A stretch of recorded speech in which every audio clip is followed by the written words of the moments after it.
23 मार्च 1968 का प्रातः क्लास चल रहा था। चौथे पेज के मध्याह्न में बात चल रही थी। तुम प्रजापिता ब्रह्मा के बनने से बहन भाई बनते हो, असल में तो तुम भाई भाई हो। सचमुच में भी पवित्र होते हैं, उनको कहा जाता है वाइसलेस वर्ल्ड। तुम योग बल से विश्व की बात नहीं लेते। क्रिश्चियन लोग खुद भी समझते हैं हमको कोई प्रेर रहा है, हम अपने ही विनाश के लिए बनाते हैं। उनकी रचना है बाहुबल की, परंतु तुम योग बल से सारा कार्य करते हो। तुम्हारे योग बल से उनका बाहुबल कंट्रोल्ड हो जाता है।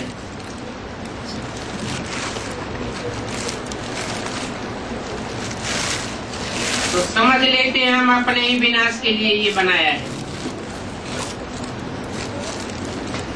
अभी कहते हैं हम ऐसे ऐसे बाम्स बनाए रहे हैं जो एक दुनिया तो क्या 10 दुनियाओं को भी एक बम से खत्म कर देंगे।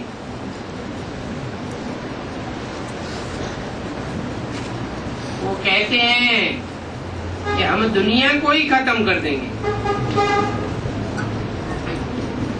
और तुम भी कहते हो हम इस तामसी दुनिया को ही खत्म कर देंगे।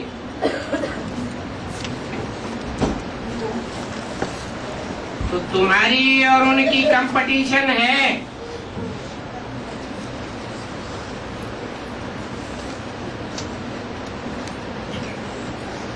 वो 10 दुनियाओं को तो खत्म नहीं कर पाते।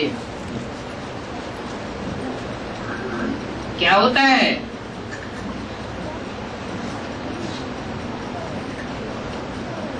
इस दुनिया के जो धर्मखंड हैं वो तो खलास हो ही जाते हैं,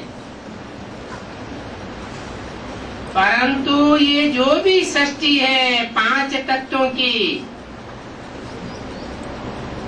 उसमें ऐसा विकराल संघर्ष होता है कि 9 ग्रह आपस में टकराते हैं और तुम्हारी छोटी सी दुनिया बच जाती है।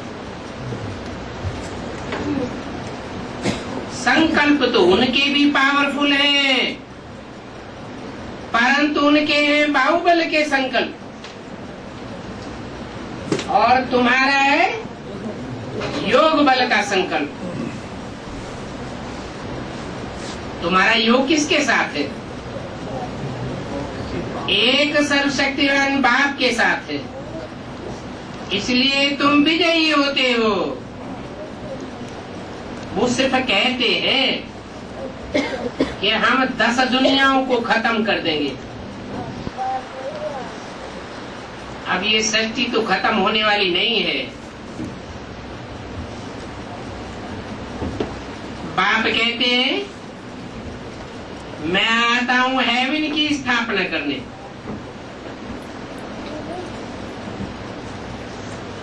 इस हेल का विनाश करने के लिए आता हूं।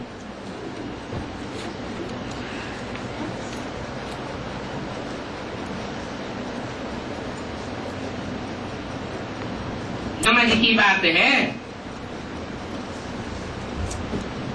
कि हेवन कैसे स्थापन होता है,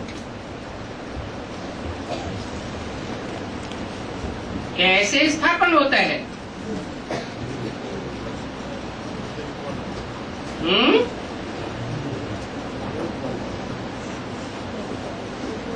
अरे नाम ही है हेवन।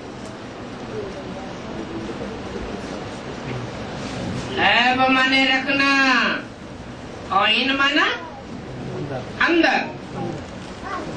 क्या? इस आत्मा की शक्ति को कहाँ रखना? अंदर रखना, बहिर्मुखी नहीं होने देना। तो पहले तो अपने अंदर ये हेवन की महसूसता आएगी।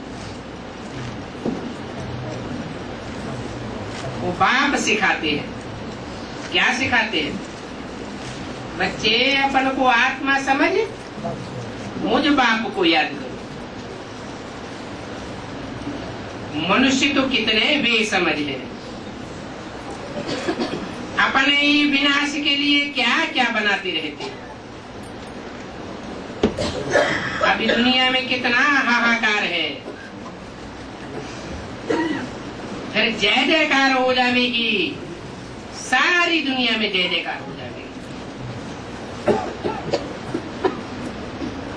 और ये जय जयकार करना बेहद के बाप का ही काम है। बाप कहते हैं मेरा शरीर तो नहीं है,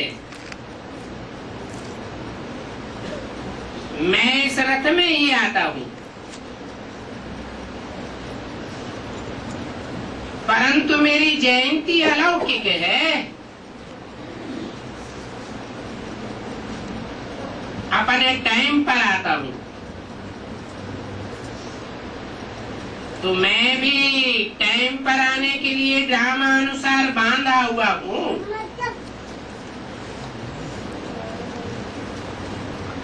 वो तो समझते हैं कलयुग की आए लाखों वर्ष है।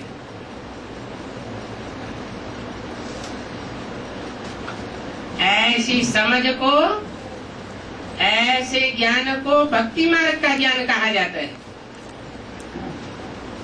इतनी तो बुद्धि होनी चाहिए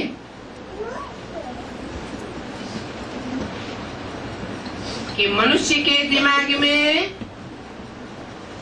जितनी दुनिया की हिस्ट्री है प्रूफ सहित, वो सिर्फ 2500 वर्ष की हिस्ट्री है। और हिस्ट्री दुख में इकट्ठी की जाती है, एक एक दिन की, कि सुख में हिस्ट्री इकट्ठी की जाती है। दुख में आदमी एक एक दिन गिनता है और सुख में कोई दिन गिनने की दरकार नहीं होती है। इससे क्या साबित हुआ कि मनुष्य के पास हिस्ट्री कितनी है? सिर्फ 2500 साल की। और जो हिस्ट्री नहीं है वो जरूर सुख की सृष्टि होगी। आधा सुख और आधा दुख। दुख की सृष्टि मनुष्य, दुख की हिस्ट्री मनुष्य के पास है, सुख की सृष्टि मनुष्यों के पास नहीं है। दुख की दुनिया मनुष्यों का चंचल मन बनाता है और सुख की दुनिया सदा मन रहने वाला बाप बनाता है। इसलिए लोग जानते भी हैं, इस बात को मानते भी हैं, इस दुखी दुनिया का जो टाइम है वो बड़ी मुश्किल से बीतता है। और जिन दिनों सुखी आदमी होता है उन दिनों टाइम ऐसे ही सरक जाता है, पता ही नहीं चलता कहाँ निकल गया। तो ये समय की रीत है क्या? समय सुख में नहीं ठहरता और दुख में ऐसे लगता है कि जैसे समय ठहर गया, कब खत्म होगा। तो हिस्ट्री बनाते रहते हैं। ये मनुष्य का काम है हिस्ट्री बनाना। तो समझ लेना चाहिए कि लाखों वर्ष की तो सृष्टि हो ही नहीं सकती। सब मनुष्य मात्रा ज्ञान में है, अज्ञान में होने के कारण दुख भोगते हैं। अज्ञान से होता है दुख। अज्ञान माने अंधेरा और ज्ञान माना सोझरा। ज्ञान से होता है सुख, अज्ञान से होता है दुख। ज्ञान आता है एक से और अज्ञान आता है अनेकों से। ये अज्ञान की दुनिया होती ही तब शुरू है जब काम के आधार पर इस दुनिया का नाम द्वापर युग पड़ता है। ये द्वैतवादी युग है।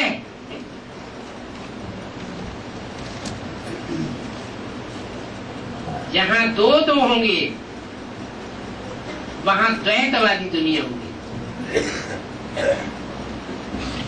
एक से होता है सुख और अनेकों से होता है दुख।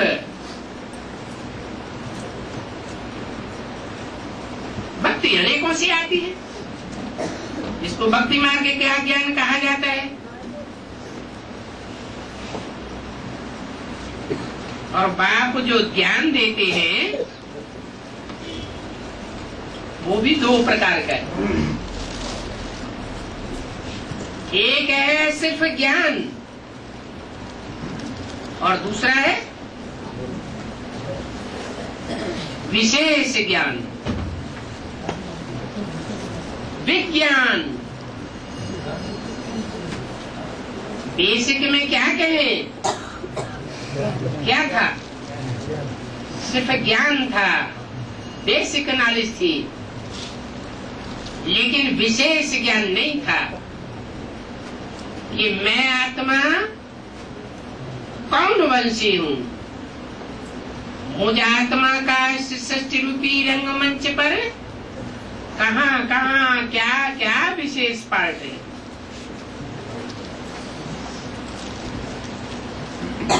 मुझे आत्मा ने इस सत्य रूपी रंगमंच पर कितने जन्म बिताए और मैं किस ग्रुप की आत्मा हूं, विशेष। बेसिक में पता नहीं चलता तो उसे कहेंगे साधारण ज्ञान। बाप की भी नॉलेज नहीं होती,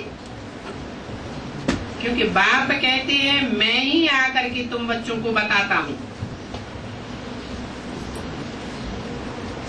जैसे गीता में लिखा है, हे अर्जुन तू अपने जन्मों को नहीं जानता, मैं आकर के तेरे को बताता हूं। इसका मतलब ये बेसिक नॉलेज जो दी उसमें मैं आता हूं, तुमको अपने जन्मों की नॉलेज देता हूं। ये पता चला? पता चल सकता है बेसिक नॉलेज से। सब कहेंगे हाँ हमने 84 जन्म लिए, हम 84 का चक्कर लगाने वाली आत्मा है। या तो मुझे पढ़ेंगे, क्योंकि बोलने वाले कहने वाले अंदर से अनिश्चय बुद्धि है। एक व्यापी बाप कहाँ है उसकी पहचान ही नहीं है। बेसिक नॉलेज में ऐसे समझते हैं सर्वव्यापी है। जो संदली पे बैठे बस उसी से दृष्टि लेना शुरू कर दिया, यही दृष्टि से सृष्टि को सुधारने वाला है। जो कुर्सी पे बैठ गया, जैसे भक्ति मार्ग में भांति भांति के गुरुओं को अपना मुखिया बना लेते, ऐसे समझ कर बैठ जाते। अब वास्तव में सबकी सदगति करने वाला तो एक ही बाप है। वो आते हैं तो ज्ञान को विज्ञान के रूप में बदल देते हैं। लौकिक दुनिया में जो विज्ञान है वो विनाश का कार्य करने वाला है। बाकी तो जो भी फायदे दिखाई पड़ते हैं वो पंप एंड शो है, थोड़े समय के लिए। और ये विज्ञान का पंप एंड शो हिस्ट्री में 100-200 वर्ष के अंदर ही देखा जाता है। ये हजारों वर्ष पाम्पेंट शो देखने में नहीं आया, परंतु बाप जो विज्ञान की स्थापना करते हैं, विशेष ज्ञान देते हैं, विशेष रूप से राजयोग सिखाते हैं, उसकी प्रारब्ध कितने दिन तक चलती है? 2500 वर्ष चलती है। तो चक्र को जानना, इसको कहेंगे ज्ञान। क्या चक्र है? 4 युगों का चक्र है। सतयुग, त्रेता, द्वापर, कलयुग। सतयुग में देवता है, त्रेता में क्षत्रिय, द्वापर में वैश्य, कलयुग में शूद्र है। इतना जान लिया, जैसे चक्र का ज्ञान आ गया। बाकी याद की यात्रा है विज्ञान। ज्ञान बहुत सहज है, लेकिन बाप की पहचान 100% हो जाए, सदा सदा के लिए निश्चय बुद्धि हो जाए, ये बड़ा कठिन है। क्यों? क्योंकि माया बार बार इंटरफियर करती है। इस विज्ञान से ही विकर्म विनाश होंगे। इसे कहें याद की यात्रा।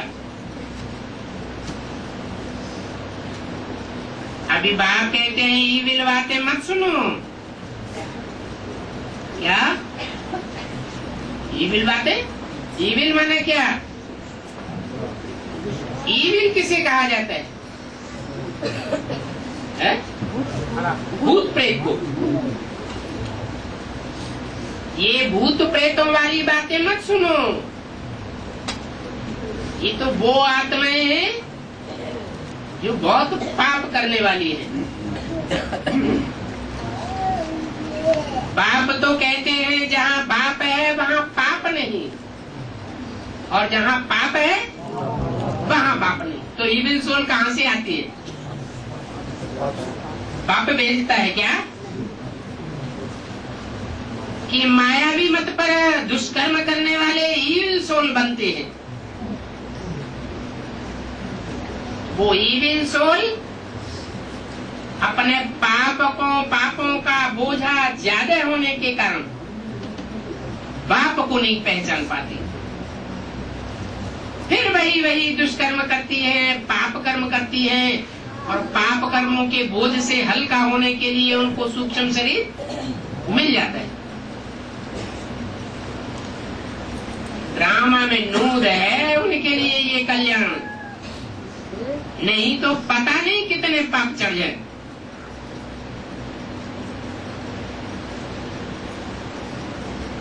तो बाप कहते हैं मेरे सिवाय और किसी से न सुनो, मैं जो सुनाता हूं सो राइट, और मनुष्य जो सुनाते हैं सो अनराइटियस। इस दुनिया को देखते हुए नहीं देखो, भले इन आंखों से इस दुनिया को देखते हो, परंतु प्रैक्टिस क्या करनी है?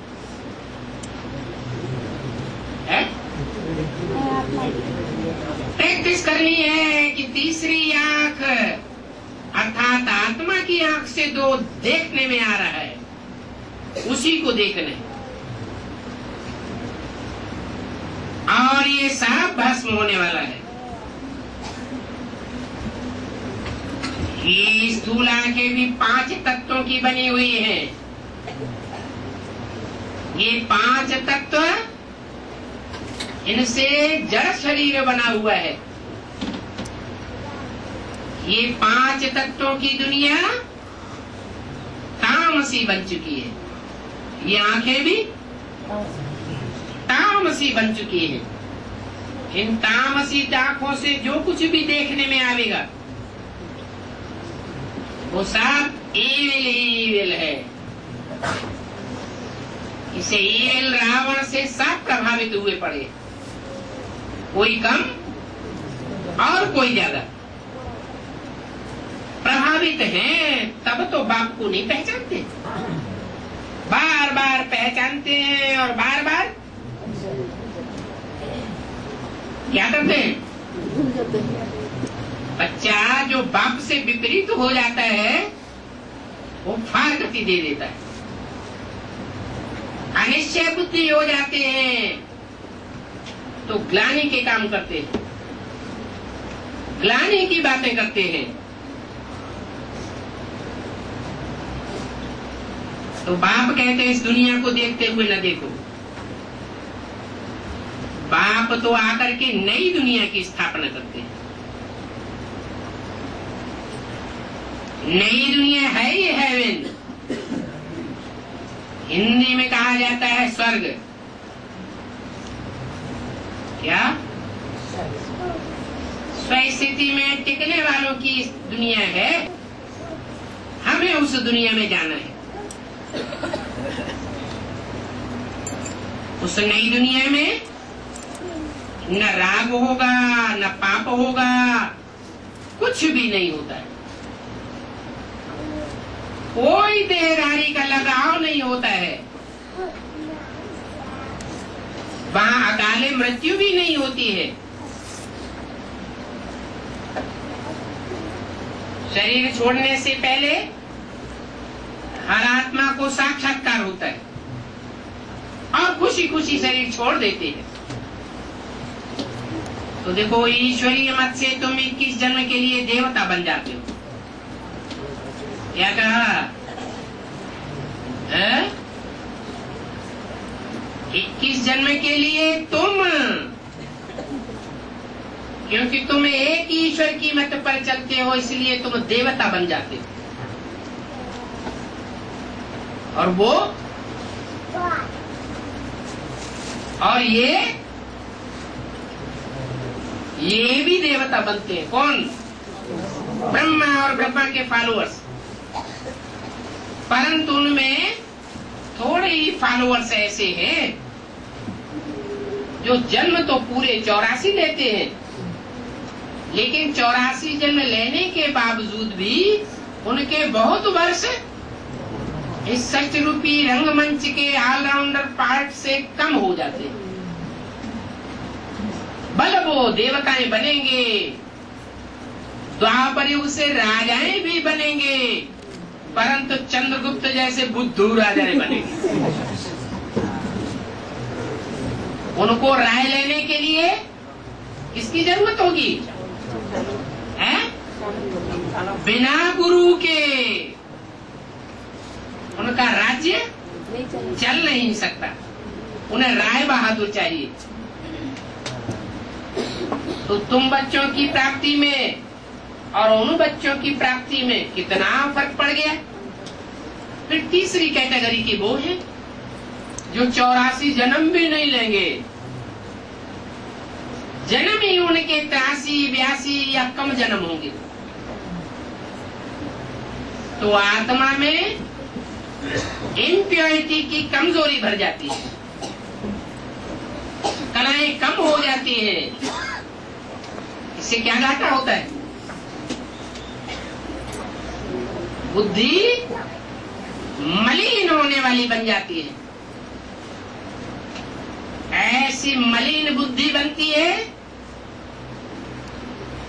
कि जब जैसे ही द्वैतवादी युग शुरू होता है तो दूसरी मत को फट से पकड़ लेते हैं। जो दुनिया में ईविल बढ़ाने वाली बातें हैं, ईविल बनाने वाले हैं, पाप फैलाने वाले हैं, उन धर्म पिताओं को फॉलो कर लेते हैं। और ये संस्कार कहाँ पड़ते हैं? ईविल मत पकड़ने वाली बुद्धि के संस्कार कहाँ से आते हैं? संगम युग में ही ये संस्कार पड़ते हैं। अभी अपन को देखना है कि हम श्रीमत के अलावा, मुरली की मत के अलावा कहीं ईविल बातों तो नहीं पकड़ लेते हैं। ईविल मनुष्यों के चंबे में तो नहीं आ बढ़ाते हैं। और ईविल मनुष्य क्या करेंगे? है? आप व्यभिचारी संस्कार बढ़ाएंगे या व्यभिचारी संस्कार बढ़ावेंगे? जरूर व्यभिचारी बनावेंगे। तो बाप कहते हैं कि तुमको 21 जन्म के लिए देवता बनाता हूं, पूरा 21 जन्म। न इनको बनाता हूं, न इनके फॉलोअर्स को बनाता हूं, और न उन धर्म वालों को बनाता हूं जो दूसरे धर्मों में कन्वर्ट हो जाते हैं। तुमको बनाता हूं। जब तुम नई दुनिया में जाते हो फिर वहां कोई गुरु आदि होता भी नहीं है। भक्ति तो है ही दुर्गति मार्ग, वहां गुरु की क्या दरकार। बाप कहते हैं मैं तुम्हारी सदगति करता हूं। इनकी सदगति नहीं होती है, इनके फॉलोअर्स की सदगति नहीं होती है, नहीं होती। होती है?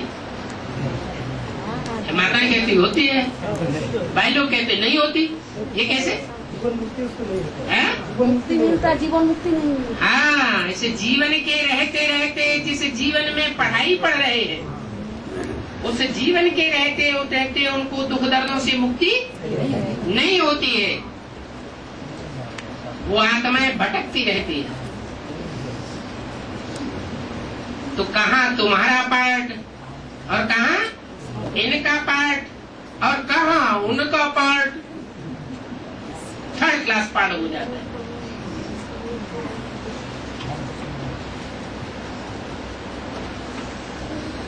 उनको मिलते हैं कलयुगी गुरु, दिखाते हैं विष्णु की नाभि से ब्रह्मा निकला। कहाँ की यादगार? संगम कैसे? नारायण का नाभि से ब्रह्मा का। कौन था विष्णु? कौन है विष्णु और कौन है उसकी नाभि?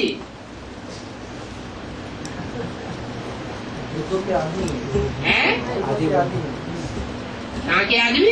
आदि के आदि। यज्ञ के आदि में कौन? कैसे? क्या?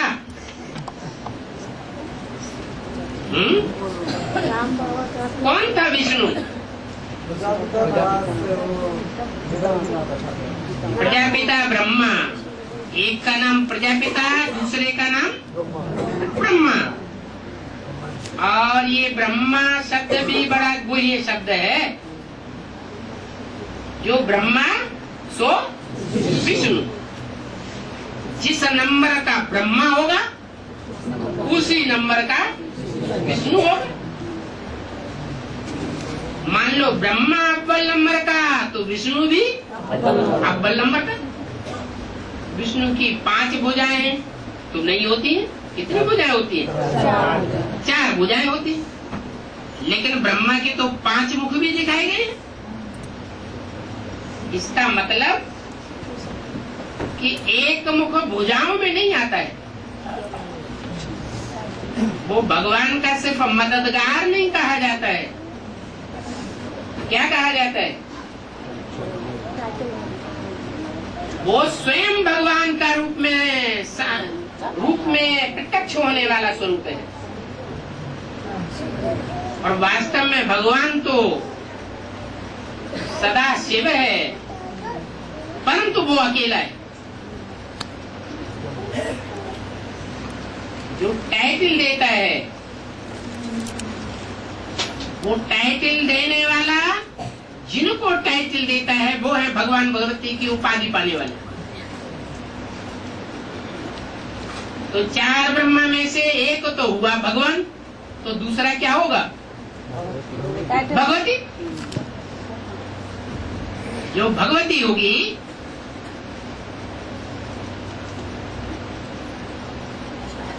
वो भगवान के ज्यादा नजदीक होगी, या जो जन्म लेने वाले बच्चे हैं वो ज्यादा नजदीक होंगे? है, ज्यादा नजदीक होगी। इसलिए बताया कि विष्णु की नाभि से ब्रह्मा निकला। यहाँ संगम युग में तो विष्णु की नाभि से ब्रह्मा निकला, तो सतयुग में क्या निकलेगा? अरे कोई शूटिंग होगी कि नहीं? यहाँ की शूटिंग ही वहाँ काम करेगी या कोई दूसरी बात हो जाएगी? यहाँ ब्रह्मा की नाभि से विष्णु निकला। फिर कहते हैं कि रावण की नाभि में बाण मारा तो रावण के सर कट गए, फिर नए सर नहीं निकले। तो नाभि का अर्थ क्या है? नाभि का अर्थ है ऐसा स्थान जहाँ 16,000 नसेनानियां मिलकर के एक हो जाती है। जैसे कोई मक्खियों का बड़ा छत्ता हो, उसमें 16,108 मक्खियां बैठी हो, तो वो सारी की सारी किसके इशारे पर चलने वाली हुई है? अरे एक रानी मक्खी के इशारे पर चलने वाली हुई। सबका मन और बुद्धि जो है उनके संस्कार किससे मिले हुए होंगे? एक रानी मक्खी से मिले हुए होंगे। तो जैसे कि नाभि हो गई, विष्णु तो भगवान हो गया, वो उसकी नाभि हो गई। उस नाभि से कौन निकला? कौन निकला? ब्रह्मा निकला। यहाँ संगम युग में तो ब्रह्मा निकला, विष्णु की नाभि से ब्रह्मा निकला। लेकिन कौन सा ब्रह्मा निकला? ब्रह्मा तो 4-5 हो गए। अरे कौन सा ब्रह्मा निकला? ब्रह्मा पिता तो खुद ही भगवान हो गया। नेक्स्ट टू गॉड भगवान का टाइटल धारी हो गया। टाइटल धारी दादा लेख रहा।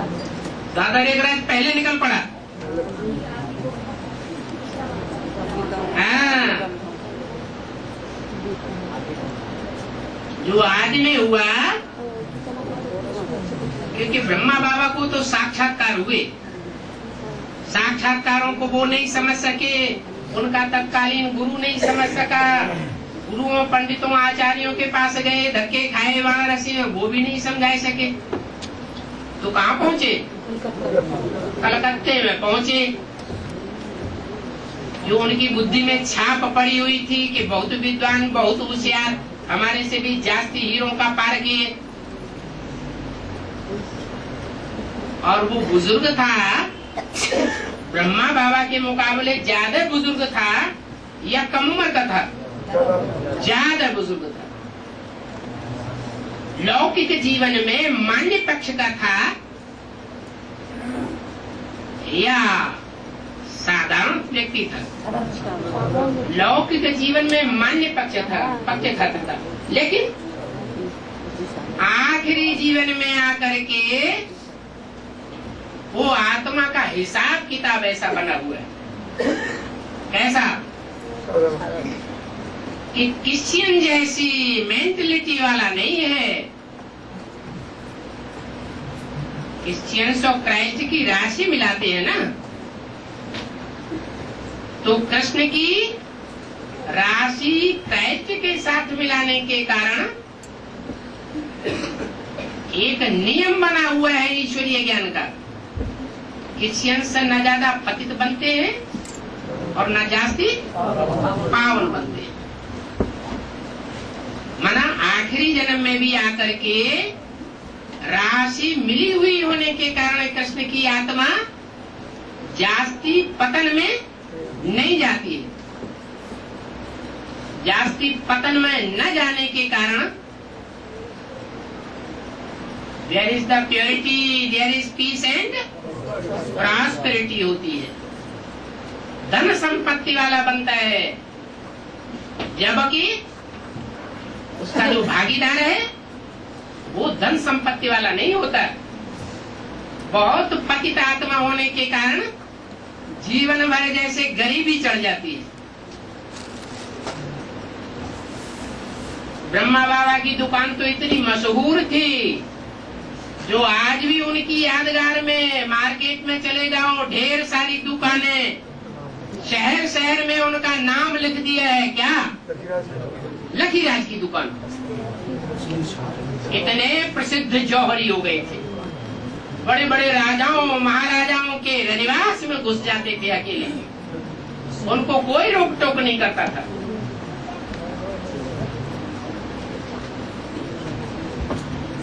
तो वो भागीदार उनकी दुकान में 10 साल पहले से नौकर था।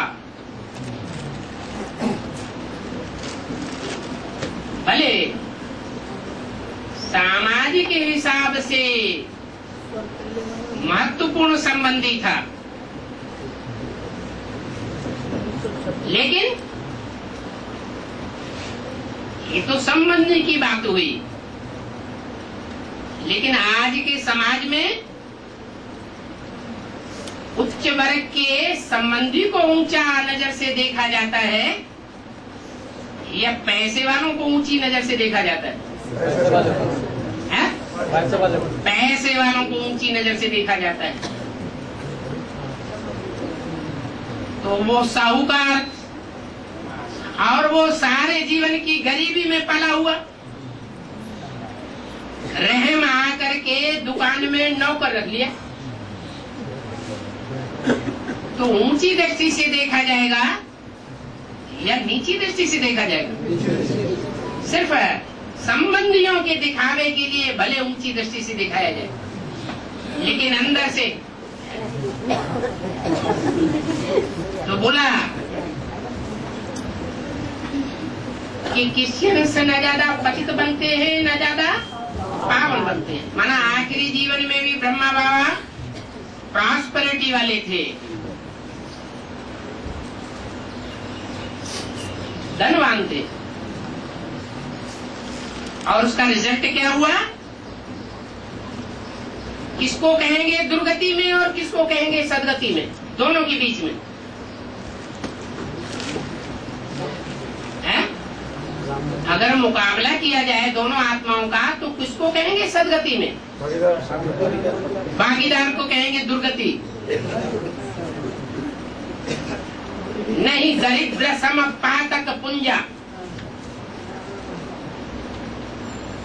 ऐसे कवियों ने ये लिखा है समाज की हालतों के आधार पर कि दुनिया में अगर सबसे बड़ा कोई पातक माने पाप है, पापों का पुंज है, तो वो दरिद्रता गरीबी है।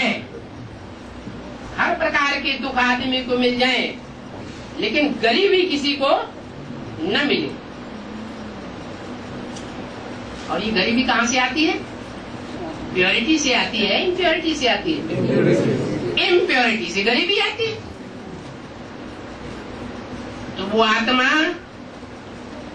ब्रह्मा के रूप में तो थी लेकिन गरीब थी, और शिव बाबा आकर के बादशाही किसको देता है? गरीबों को ही बादशाही देता है। उस गरीब को उसी समय से अंदर से ये विश्वास बैठा, अलफ को मिला अल्लाह और बे को मिली बादशाही। तो बोला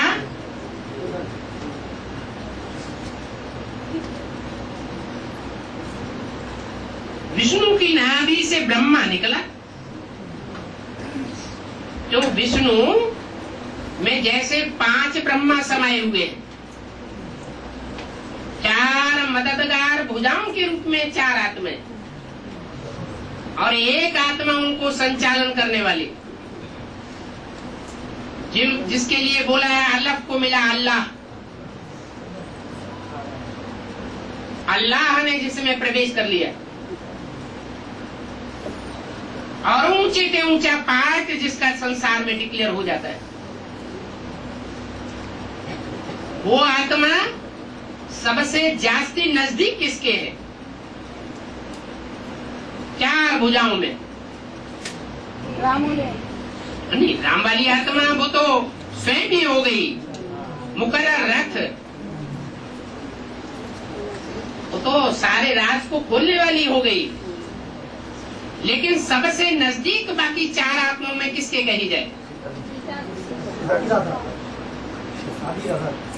जो उनकी उस आखिरी जन्म में सहयोगी नहीं रही होगी, जीवन साथी रही होगी, उसके साथ उस गरीबी के जीवन में भी उनका पार्ट संस्कार मिले हुए का होगा या झगड़पट्टी का होगा?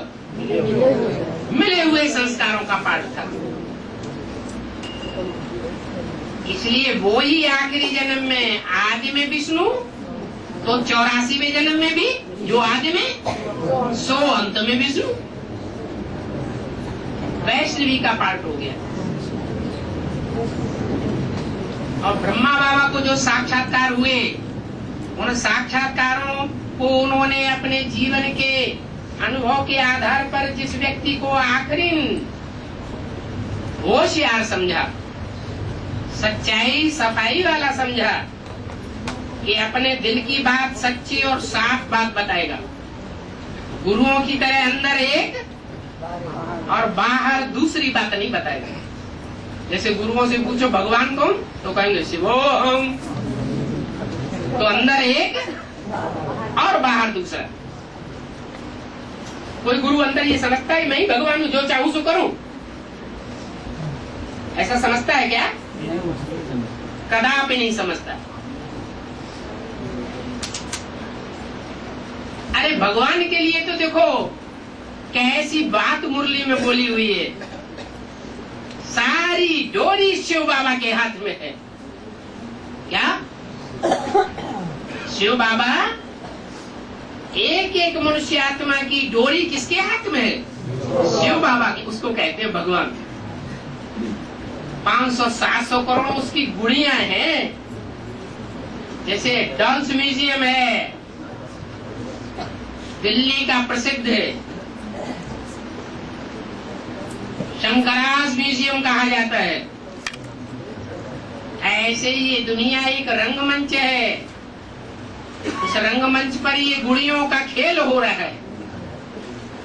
हम सब कठपुतलियां हैं और नचाने वाला वो पर्दे के पीछे बैठा हुआ है, दोनों हाथों से उंगलियां हिलाता जाता है और हम सब हिलते जाते हैं। जिनके भाग्य में सेवा बधी हुई है उनसे सेवा कराता है, जिनके भाग्य में डिसर्विस बधी हुई है उनसे डिसर्विस कराता है, जिनके भाग्य में संग बधा हुआ है उनसे सत्संग कराता है, जिनके भाग्य में कुसंग बधा हुआ है वो इविल सोल उनके चक्कर में आ जाती है, डिसर्विस कराता है। तो यज्ञ के आदि में 4 आत्माएं थी। जो अलिफ को मिला अल्लाह, उस समय उसकी सहयोगी थी नंबर 1। एक उनकी अपनी लौकिक दुनिया की युगल, और दूसरी थी जो कलकत्ते में आखिरी जन्म में कैसी हालत हो जाती है, घर घर की क्या हालत हो जाती है। अरे 10 साल बाबा के परिवार, बाबा की दुकान में, इतनी बड़ी दुकान, उसमें 10 साल कोई नौकर रहेगा और नौकर से बढ़कर के वो मैनेजर बन जाए तो पैसा तो हाथ में आता है कि नहीं आता है? आता है। और जब माल मिल्कियत ज्यादा हाथ में आती है तो बुद्धि खराब होती है कि नहीं? खराब होती है। और फिर कलकत्ते जैसा माहौल, जहाँ के लिए मुरली में क्या बोला है, दुनिया का बड़े से बड़ा वैश्यालय कहाँ बनता है? कलकत्ते। अपनी पत्नी अपने घर में रखेंगे, लेकिन एक दूसरी पत्नी और बना के रखेंगे, उनको घर मकान जमीन जायदाद सब बना के दे देंगे। तो दूसरी पत्नी भी थी। बोले मैं ऐसा कैसे आया? हाँ, उसने तो इशारा दिया है, बाकी गहराई में कुछ बताया नहीं, इशारा दिया है। और बाप तो बच्चों को ही पढ़ाते हैं, बच्चों की ही बातें करते हैं, बच्चों के ही जन्म जन्मांतर की सारी हिस्ट्री खोलते हैं। तो पहला ब्रह्मा एक मुकर्रर रथ, दूसरा ब्रह्मा कौन हुआ? उनकी सहयोगिनी शक्ति, ये दूसरे नंबर का ब्रह्मा हुआ था। बीके वाले और ज्यादा बिगड़ जाएंगे। अभी तक तो दूसरे नंबर का ब्रह्मा बताया, आप ये थर्ड क्लास बना दे रहे? नहीं, ब्रह्मा बाबा को भले साक्षात्कार हुए, साक्षात्कार होने के बावजूद भी उन्होंने, गुरुओं ने उनको दता बता दी। उनको रास्ता कहाँ मिला? कलकत्ते में भागीदार के पास बुद्धि पहुंची, लेकिन भागीदार से डायरेक्ट बात करने की उनकी इतनी हिम्मत नहीं थी। उनको डर था कहीं ऐसी अंधश्रद्धा की बातें मैं बताऊं और वे मेरे ऊपर दौड़ पड़े। तो उन्होंने किसको बताया? कौन सी माता को बताया होगा? कौन सी गीता माता? गीताएं तो दो हो गई, एक गीता से नरक और एक गीता से स्वर्ग बनता है।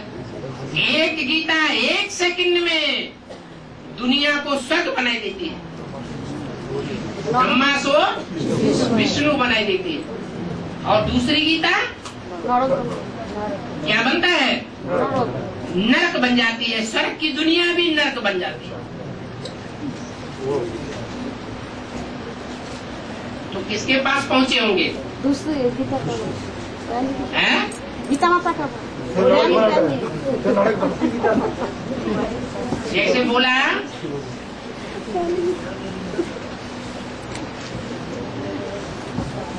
बड़ा भाई बाप समान होता है, तो बड़ी बहन कैसी होती है?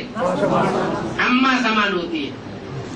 बड़ी बहन का भी परिवारों में कोई रुतबा कम नहीं होता है। तो ब्रह्मा बाबा की हिम्मत उनके पास जाने की नहीं पड़ी। किसके पास पहुंचे?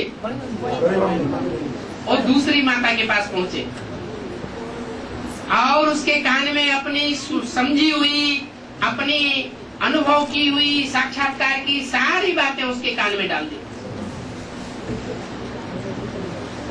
उसने सुना और जो कुछ सुनाया वो जास्ती नजदीक होने के कारण भागीदार को बताया।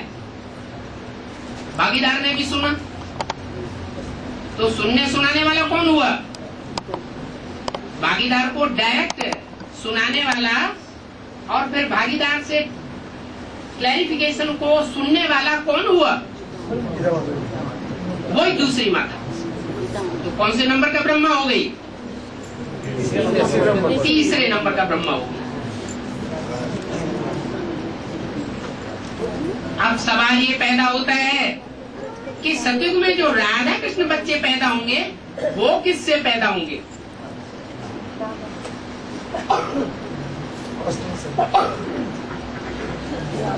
उनका अव्वल नंबर बाप और अव्वल नंबर माँ कौन?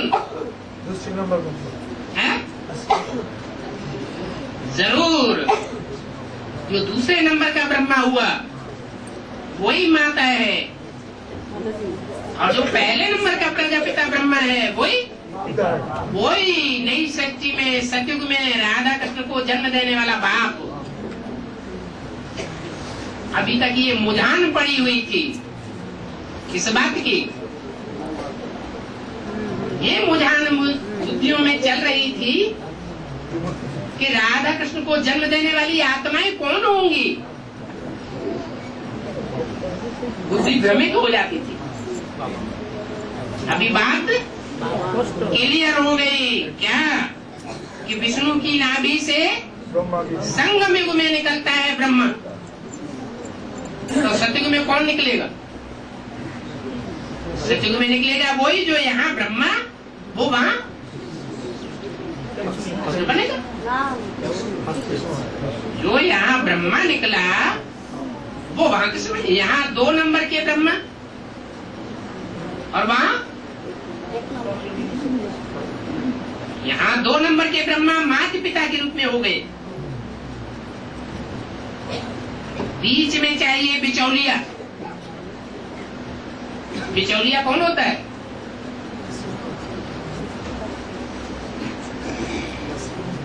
यज्ञ के आदि में सब धर्मों की आत्माएं कहाँ इकट्ठी हो गई? किसकी गोद में इकट्ठी हुई है?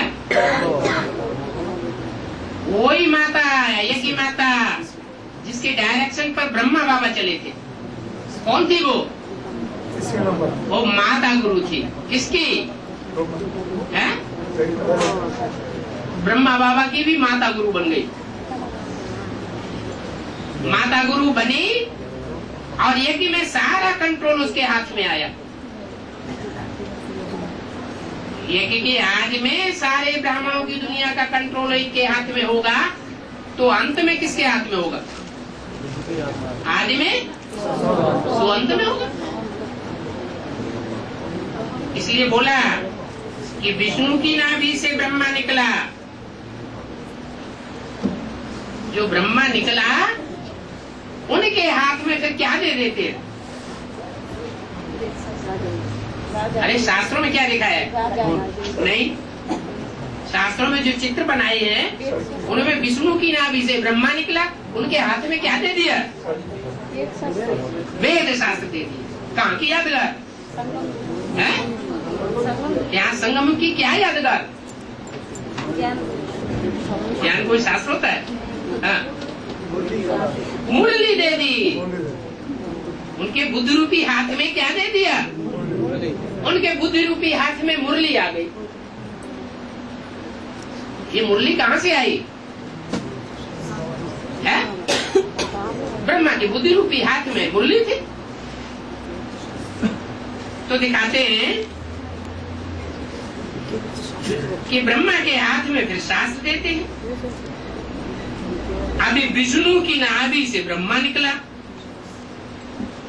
और शास्त्रों में ब्रह्मा की हाथों में लिखा हुआ है कि ब्रह्मा के हाथों में शास्त्र दिखाए। उनके हाथ में शास्त्र दिखाई दिए, इनके हाथ में, ब्रह्मा के हाथ में। अभी विष्णु की नाभि से तो हो न सके। क्या विष्णु की नाभि से अभी ब्रह्मा तो हो न सके? क्यों? विष्णु से ब्रह्मा, ब्रह्मा से विष्णु, ऐसे दिखाते हैं ना। शास्त्रों में क्या दिखाया? ब्रह्मा की नाभि से विष्णु निकला, विष्णु की नाभि से ब्रह्मा निकला।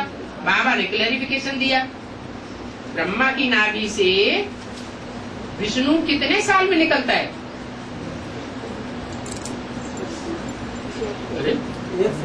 एक सेकंड में ब्रह्मा की नाभि से विष्णु, और विष्णु की नाभि से ब्रह्मा निकलने में कितना टाइम हुआ? 5000 साल।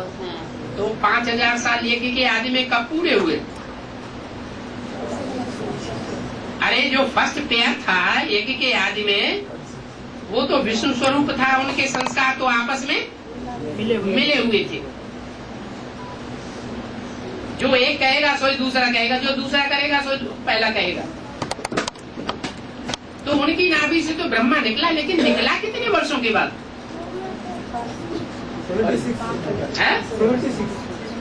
76 में निकला है? 47 में निकला। 10 साल लगे। जो 10-11 साल लगे, वो जैसे कि संगम युग के अंदर संगम युग का शूटिंग हो गई। 5000 वर्ष की शूटिंग हो गई। क्या ब्रह्मा की नाभि से विष्णु और विष्णु की नाभि से ब्रह्मा। तो यज्ञ जब शुरू हुआ तो पहले पहले क्या था? विष्णु था कि ब्रह्मा था? पहले पहले विष्णु। क्यों? नियम क्या है? जो सृष्टि के आदि में पहला विष्णु होगा वही अंत में भी विष्णु होगा। तो 1936 में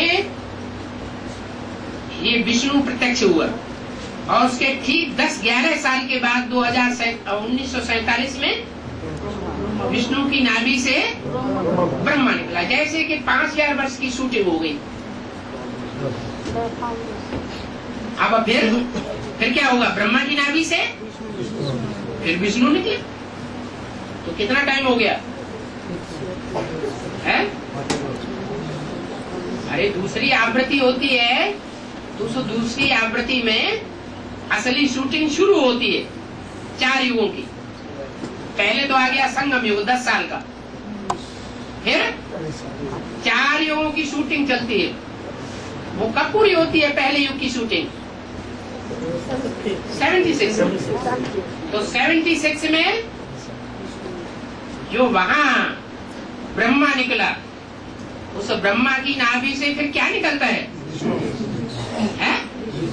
विष्णु। लेकिन ये कैसे निकला?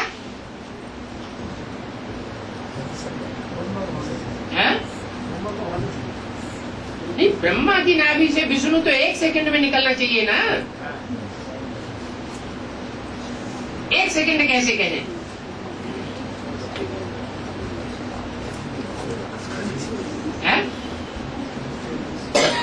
अरे दादा लेखराज ब्रह्मा, जब उनकी बुद्धि में फिट बैठ जाएगा ज्ञान कि मैं आत्मा कौन और मेरे को जन्म देने वाला कौन, पहला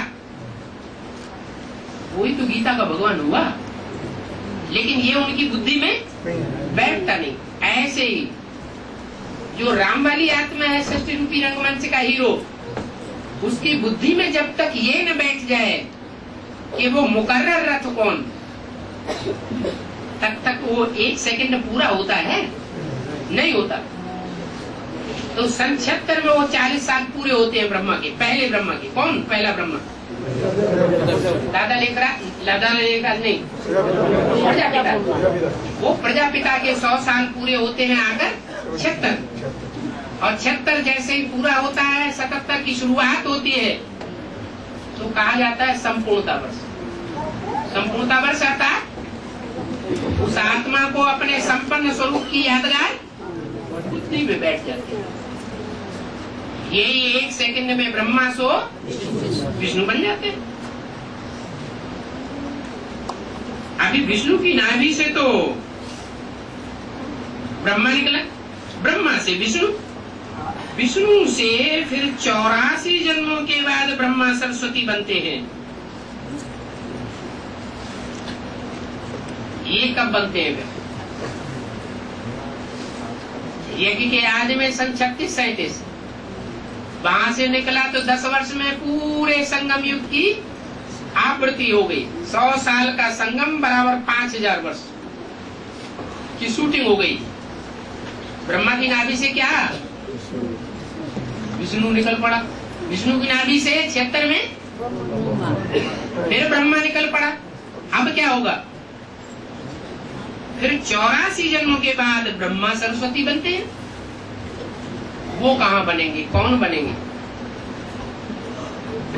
वो 84 जन्म फिर कब पूरे होते हैं? अभी तो बताया कब पूरे हुए 84 जन्म। ये 84 जन्मों की स्मृति बुद्धि में आ गई। ब्रह्मा सरस्वती सो फिर लक्ष्मी नारायण बनते हैं। ब्रह्मा सरस्वती, कौन आदि ब्रह्मा, कौन आदि सरस्वती? सरस्वती ब्रह्मा की बेटी है या ब्रह्मा की पत्नी है? ज्ञान में आने के बाद आपस में क्या हो जाते हैं? भाई भाई तो हो जाते हैं। लेकिन जब प्रजापिता बाप हो जाता है तो क्या हो जाते हैं? नहीं, ब्रह्मा बाबा ने अपनी बहन को सुनाया और बहन ने दूसरी माता को सुनाया ना। तो माता ने जिसने सुनाया वो तो हो गई माता, और फिर माता ने जिसको सुनाया वो हुआ प्रजापिता। प्रजापिता ब्रह्मा, ब्राह्मण बने बगैर प्रजापिता ब्रह्मा होता है क्या? नहीं। माना माँ का कनेक्शन बाप के साथ होना चाहिए। तो ज्ञान सुनाने के लिए, सुनने सुनाने के लिए भक्ति रूपी जो माता है उसका कनेक्शन किसके साथ हुआ? प्रजापिता के साथ। इसलिए वो प्रजा माता हो गई और वो प्रजापिता हो गया। फिर बच्ची कौन हुई? है?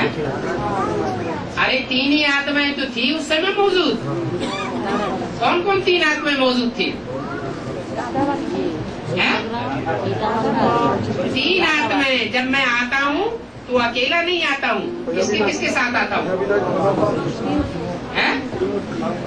ब्रह्मा, विष्णु और शंकर, ये तीन होने चाहिए। शंकर तो जगत पिता हो गया, ब्रह्मा कौन हुआ? जगत माता हुई, क्योंकि उसके मुख से सुनाया गया, उसी ने मुख से सुना। ब्रह्मा जो है वो सुनने सुनाने वाला होता है या बुद्धि से समझने वाला भी होता है? तो दो माताओं में समझने वाली माता कौन हुई? छोटी माँ हो गई समझने वाली। और जो समझदार आदमी होता है जब तक अंदर से पूरा पक्का निश्चय न हो जाए तब तक मुख से बात दूसरों को सुनाएगा नहीं। यज्ञ के आदि में प्रजापिता का भी ज्ञान अधूरा कहेंगे या संपन्न ज्ञान कहेंगे? अधूरा ज्ञान। जब पिता ही अधूरा है तो माँ अपने मुख से सच्ची बात दूसरों को कैसे बताएगी? अंदर की बात अंदर। प्रजापिता भी दूसरों को नहीं समझा सकता, सुना सकता कि मेरा ये पार्ट है। भले यज्ञ के आदि में पार्ट वो ही चलता रहा, वो पार्ट जिसके लिए मुरली में बोला है, रानियों को भगाया, मक्खन चुराया, ये कथा कहानी प्रजापिता की है। क्या कहा? ये कहानी ब्रह्मा की नहीं है। तो वो अंदर से पक्का निश्चय बुद्धि वो भी नहीं था। ये भगवान का पार्ट वास्तव में किसका है? तो संयोगनी शक्ति की तो बुद्धि में बैठ ही नहीं सकता। सन 76 होते होते जो अव्वल नंबर भक्ति है, तुम सब भक्तियां हो। मैं हूं एक राम।